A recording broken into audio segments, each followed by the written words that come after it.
Welcome back. We have all felt those earthquakes here in our state. Now we're going to learn a little bit about safety and prevention with Narissa Berry from Farmers Insurance joining us now. Welcome to the show. Hi, thanks for having me. It's good to be here today just to explain some things about it. Absolutely. Hopefully this is something we will never need. Right. Absolutely. But I was on the air during the 5.5 earthquake we had, the biggest one we've ever had, and these lights in the studio were shaking. I didn't have a table like this to jump on. So, I mean, it's possible. I mean, they could get worse. It is possible that it can happen. Luckily, we haven't needed to use any of our earthquake insurance at this point.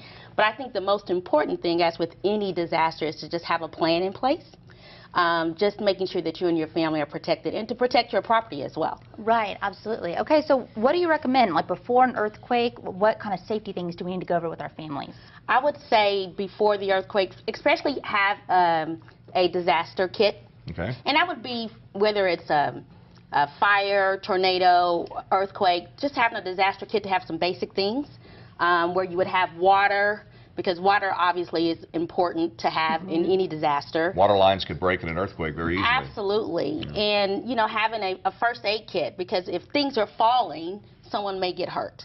Right. So having a first aid kit in place, having work gloves in place in your kit, flashlight, towels, blankets, weather radios, and oddly enough, even having a wrench, an all-purpose wrench, because when an earthquake happens, like you mentioned water lines, so if everyone knows where the water lines are to be turned off and the gas lines to be turned off, just having those things available and everyone in the home knowing where those things are, just so that it can lessen the disaster. And Narissa, you've made a very good point. This is also a very good tornado preparing kit. Absolutely, absolutely. A disaster kit for all purposes, I would say. Yeah, absolutely. Okay, so what do you think? Do people need to be getting earthquake insurance? It's something that I'm considering right now, buying a new house. I would say so. I mean, because what is insurance? It's just in case something does happen. Yeah. And you think about the people in Shawnee, you know, only 1% of those people actually had earthquake insurance at that particular time.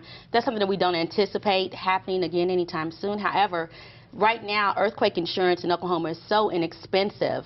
I would say, you know, go ahead and get that coverage for your family. Narissa, I've had a lot of people balancing, should I get the insurance or not? It is pretty cheap insurance. The deductibles are really high. So it's really in case a catastrophic, it's not going to do the cracks in the wall kind of thing. That's going to be under your deductible. It's something catastrophic happens. Absolutely. And it depends on the company that you're with. You have insurance companies that have 2% deductibles on up to 50% deductibles. Okay.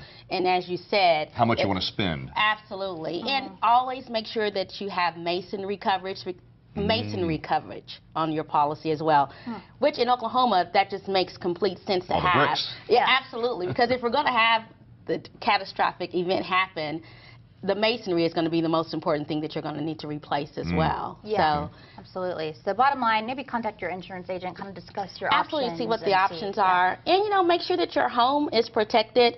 You know, when your home doing latches on drawers, and so when the earthquake does happen, things don't fly out, or even brackets on things of this sort. Should I be inside or outside? It's actually better to be outside. So if you can get outside in an open area. No power lines. No power lines, no signs. If you're driving, pull to the side. Do not get under underpasses. Those collapse. Absolutely, absolutely. So just making sure that you're aware of where you are in the event of something like that happening. Sure. Narissa, thank you so much. Thank you. Thank you. Nice to meet you as well. Well, coming up, we are talking about an event with Newcastle Casino. It's called the Exit 107 Live Family Music Festival.